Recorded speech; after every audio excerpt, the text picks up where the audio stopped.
Bonjour à tous. Merci beaucoup, de m'avoir invité ici pour présenter mes travaux de recherche. Alors, moi, je suis Théo Justy, je suis doctorant en première année à l'Université de Montpellier. Je suis aussi assistant de recherche ici à Montpellier Business School. Et je travaille donc sur les problématiques de la digitalisation, du big data et de la valorisation des données, plus spécifiquement dans les PME. Euh, donc l'an dernier, j'ai collaboré avec le réseau Vinceo, justement, pour traiter de ces sujets avec leur PME.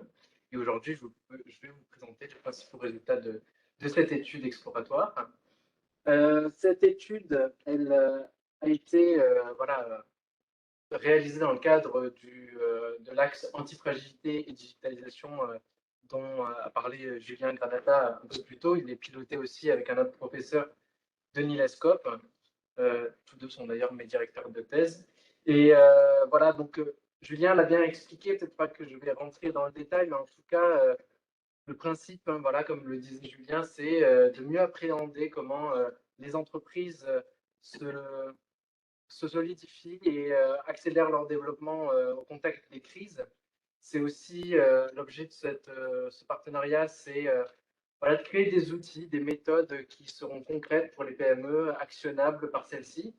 Et donc, voilà, dans le cadre de nos recherches, c'est ce que nous souhaitons faire. Alors, je vais commencer par donner un peu plus d'informations sur le contexte de notre recherche. Aujourd'hui, nous observons deux grandes tendances, deux grandes transformations auxquelles sont confrontées les PME. La première, c'est la digitalisation, hein, et l'intérêt croissant pour les données digitales. En effet, les PME se dotent de plus en plus d'outils pour la gestion, pour la production, pour leur système d'information. Et dans ce contexte, eh bien, la donnée digitale joue un rôle stratégique. C'est pourquoi la valorisation des données digitales suscite beaucoup d'intérêt auprès des PME, et d'autant plus parce que les PME produisent elles-mêmes de plus en plus de données digitales au sein de leur entreprise et qu'elles prennent également conscience du potentiel de ces données dans leur entreprise. Alors, on observe également que les PME, et notamment sur le secteur vitivinicole, eh bien, elles intègrent de nouveaux outils pour collecter ces données, pour analyser ces données pour leur gestion. Et un des principaux avantages, hein, de l'analyse des données, c'est de fournir des informations précieuses sur l'activité de ces entreprises ou sur leurs clients. La seconde transformation, c'est bien sûr la crise du Covid-19, mais plus particulièrement les conséquences qu'elle a eues sur les PME. Comme vous le savez, la crise a beaucoup affecté leur production, leur logistique, mais aussi l'organisation du travail des collaborateurs au sein des PME. Ça a eu beaucoup d'impact aussi sur leur marché ou sur les acteurs de leur écosystème. Et donc, elles ont subi de profonds changements organisationnels et stratégiques, si bien qu'elles ont dû mettre en place des solutions, parfois basées sur les technologies du numérique, pour faire face à ces changements, et tout cela à un rythme assez effréné. Et donc, nous observons que la crise du Covid-19, elle a eu un impact important sur la digitalisation des PME. Et même plus encore, elle a poussé certaines PME à reconsidérer la valeur et le potentiel de leurs données digitales. Alors aujourd'hui, hein, cet intérêt, cet engouement pour les données digitales, il provient du fait que l'analyse des données, hein, offre un certain nombre d'avantages, de cas d'usage, mais aussi de perspectives de performance. Alors ici, il en donne quelques exemples. Par exemple, en gestion, hein, les données, elles permettent d'avoir une meilleure vision actuelle des capacités et de l'état de l'entreprise, mais également une meilleure visualisation des indicateurs clés pour la gestion, également de meilleures prévisions financières. Euh, Au niveau de la production et de la logistique, il y a aussi des cas d'usage qui permettent de mieux suivre l'état des machines de production, par exemple, de mieux suivre la gestion des projets, des livraisons. Et enfin, il y a de nombreux cas d'usage qui existent en marketing et en vente qui permettent d'approfondir la connaissance client, le ciblage, la segmentation du marché, mais également l'orientation des actions marketing digitales. Et alors pourquoi avons-nous fait le choix du secteur vitivinicole dans nos recherches? Eh bien, c'est parce que le secteur du vin, c'est un terrain prometteur pour l'étude des usages de la donnée digitale. C'est un secteur qui est principalement composé de PME qui sont majoritairement confrontés aux enjeux urgents de la transformation digitale, du big data, C'est aussi des structures à taille humaine qui sont agiles, qui ont des capacités d'innovation importantes. C'est aussi eh bien, des structures, des entreprises qui ont des caractéristiques, des ressources, des capacités différentes des grandes entreprises. Et comme toutes les PME, elles ne sont pas épargnées par les difficultés à collecter ces données, à analyser ces données digitales. Et donc aujourd'hui, il nous faut plus de recherche pour accompagner au mieux ces PME dans leur digitalisation et dans toutes ces problématiques, ces perspectives issues de la valorisation des données digitales. Alors, c'est pourquoi, hein, dans l'axe antifragilité et digitalisation de la Sharemind, et particulièrement dans mes recherches, on concentre sur les problématiques suivantes. Alors, aujourd'hui, en l'état, hein, comment les PME elles collectent leurs données digitales, comment elles valorisent ces données, notamment dans le secteur vitivinicole, quels sont les usages hein, de la donnée qui sont créateurs de valeur et d'innovation pour ces PME, comment la valorisation des données elle leur permet de s'adapter aux crises, par exemple, et enfin, quels sont les freins, les difficultés auxquelles elles sont confrontées dans la digitalisation de leurs données, dans la valorisation de leurs données digitales. Et donc, l'an dernier, hein, on a contacté le cluster Vinceo pour leur présenter notre projet de recherche. Il s'avère que les sujets de la digitalisation, du big data, ce sont des sujets qui intéressent de plus en plus les PME et notamment les PME de leur cluster. Et donc, nous avons collaboré ensemble, nous avons lancé une première étude exploratoire. Et l'objectif, comme je l'ai dit, c'était de comprendre quels étaient leurs usages, quelles étaient les perspectives de performance, quelles étaient leurs difficultés.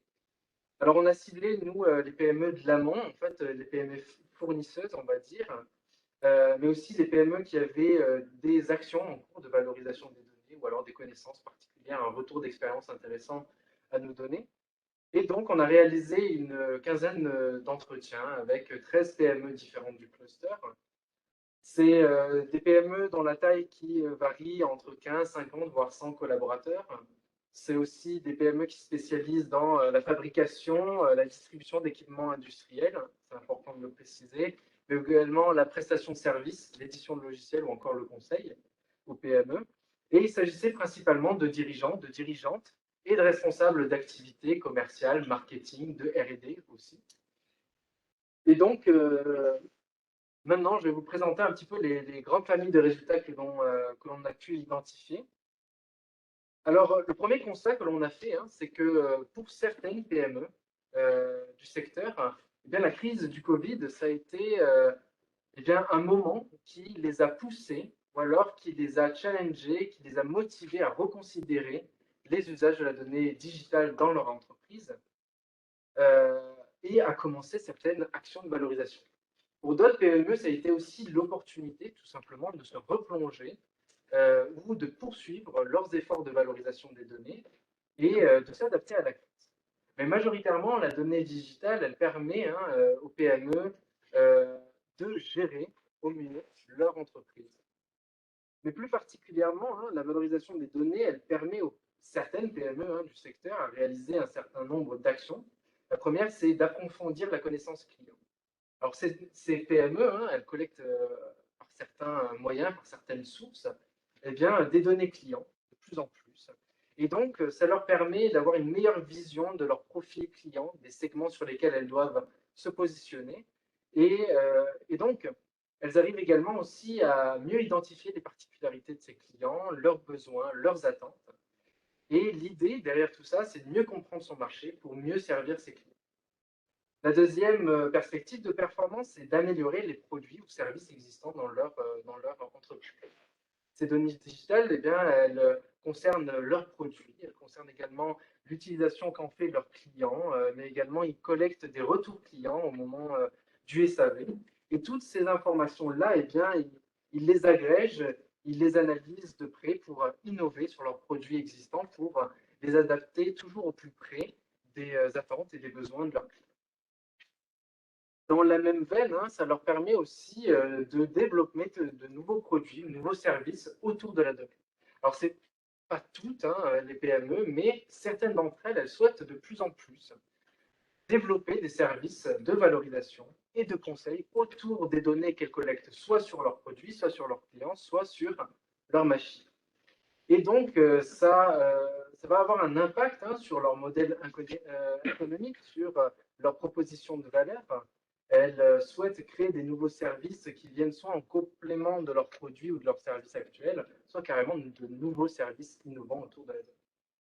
Également, ça leur permet d'optimiser leurs stratégies et leurs actions marketing, alors, notamment leurs actions marketing digitales. Ça leur permet, comme je l'ai dit, d'avoir une meilleure connaissance client, mais aussi un meilleur ciblage, un positionnement plus juste sur le marché. Ça leur permet de personnaliser aussi leur discours de vente. Et ça leur permet voilà, de mieux orienter leurs actions marketing. Au lieu de lancer une campagne d'emailing à 3000 prospects, par exemple, eh bien, ils vont cibler 100, 200 qui vont être ultra qualifiés et qui vont accélérer un petit peu le tunnel de vente, on va dire. Et la dernière perspective de performance que j'ai pu identifier avec les PME que j'ai interrogées, bien sûr, c'est l'amélioration des capacités d'adaptation aux crises et leur capacité à être plus dynamique dans leur manière de produire. Alors, ça leur permet bien sûr d'établir de meilleures prévisions financières. Mais au-delà de ça, ça leur permet, certaines ont des informations sur leur marché, et ça leur permet d'analyser un petit peu les évolutions de la demande sur leur marché, soit en temps normal ou en temps de crise, carrément. Ils ont certaines informations qui remontent soit par leur terrain, par leurs commerciaux, soit ils ont certaines sources voilà, qui leur permettent d'analyser ces données. Et donc, beaucoup d'entre elles me disaient que ça leur permet de prédire les ressources qui seront nécessaires pour leur production et d'adapter leur cadence de production, etc. Alors, la valorisation des données comme ça, comme je le dis, ça a certaines perspectives de performance, mais c'est surtout un processus qui est complexe pour les PME. Et donc, il y a certains freins que j'ai pu identifier au cours de mes recherches. Je vais vous présenter les principaux freins. Tout d'abord, c'est les contraintes financières et aussi le manque de financement. Alors, ce que je veux dire par là, c'est que les outils d'analyse des données, les ERP, les CRM ou même carrément des outils qui pourraient aller plus loin dans l'analyse des données, les infrastructures informatiques, mais aussi les compétences, tout ça, ça a un coût très important pour une PME. Et donc, les contraintes financières, surtout en temps de crise, elles sont frileuses à investir et donc, voilà, c'est des contraintes qu'il faut prendre en compte. Mais aussi le manque de financement. Certaines PME que j'ai interrogées, elles déplorent carrément le manque de financement dédié aux projets de digitalisation ou d'analyse des données qui pourraient venir de la région ou d'autres organismes externes. Le second frein, c'est le manque de compétences ou la difficulté à recruter des personnes qualifiées sur le marché du travail. Alors c'est bien beau, mais ces outils-là, il faut savoir les maîtriser, il faut savoir les interpréter, et surtout, il faut savoir ensuite faire des actions, enfin, conduire ces données en action dans son entreprise. Eh bien, les PME, elles n'ont pas toujours ces compétences en interne, mais surtout, elles n'arrivent pas toujours à recruter des personnes sur le marché du travail qualifiées, parce que la demande, elle est forte pour des postes comme data scientist ou tout simplement des business analysts, comme on appelle ça. Et c'est aussi des postes qui ont un coût, un salaire qui est très cher pour ces PME parfois, ces PME. Et donc, voilà, elles ont du mal à recruter. Également, la qualité et la fiabilité des données. Alors, beaucoup des entreprises que j'ai rencontrées m'ont dit, certains de nos collaborateurs, on n'a pas tous la même rigueur lorsque l'on collecte ou lorsque l'on entre de la donnée digitale. Également, on n'a pas toujours des systèmes d'information adéquats. C'est un système d'information souvent qui est décentralisé et donc la donnée, elle se trouve sous plusieurs formes, à plusieurs endroits. Il y a des doublons, elle est parfois mal renseignée, etc. Donc ça a un impact sur la qualité et la fiabilité des données digitales. Le quatrième frein, c'est le manque de culture d'entreprise orientée vers la valorisation des données, vers la digitalisation. Eh bien, comme on le disait un peu plus tôt, il y a un certain scepticisme ou traditionnalisme dans certaines PME qui freinent voilà, l'adoption de tels outils ou cet esprit digitalisation. Et donc, il est difficile parfois de convaincre des collaborateurs sceptiques sur l'intérêt de se digitaliser, sur l'intérêt de s'intéresser à ces données digitales.